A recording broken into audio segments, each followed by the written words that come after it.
Hi పిల్లలు బుజ్జులు. ఈరోజు కథలో తల్లి ఎక్కడో పిల్ల అక్కడే అనే కథను తెలుసుకుందాం. వేణు, రవి బాగా కలిసిమెలిసి ఉండేవాళ్ళు. ఒకరోజు ఇద్దరూ ఒక చెట్టు కింద ఆడుకుంటూ ఉన్నారు. అంతలో ఒక్కసారిగా పెద్ద గాలి వీచింది. చెట్టు కొమ్మలన్నీ అటూ ఇటూ ఊగసాగాయి.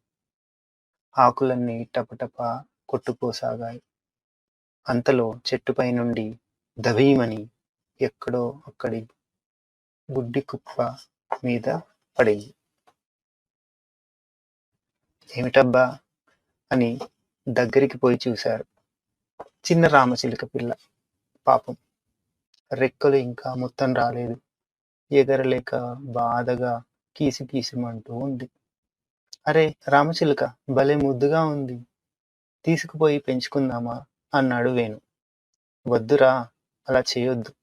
మనం దూరమైతే మన అమ్మ ఎంత బాధపడుతుందో, ఈ పిల్ల దూరమైతే వాళ్ళమ్మ కూడా అంతే బాధపడుతుంది.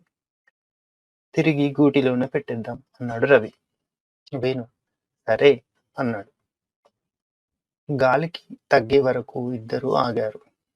గాలి తగ్గగానే వేణు చెట్టు పైకి ఎక్కాడు. ఒకచోట ఆకుల నడుమ రామచిలుక గూడును కనుగొన్నాడు. వెంటనే రవి చిలక పిల్లని పైకి అందించాడు. వేణు దానిని నెమ్మదిగా గూటిలో పెట్టేశాడు. అమ్మయ్య, తల్లి పిల్లలను మరలా కలిపేశాం. ఇక ఈ చిన్న పిల్లలకు భయం లేదు అనుకుంటూ సంబరంగా తిరిగి ఇంటికి బయలుదేరారు.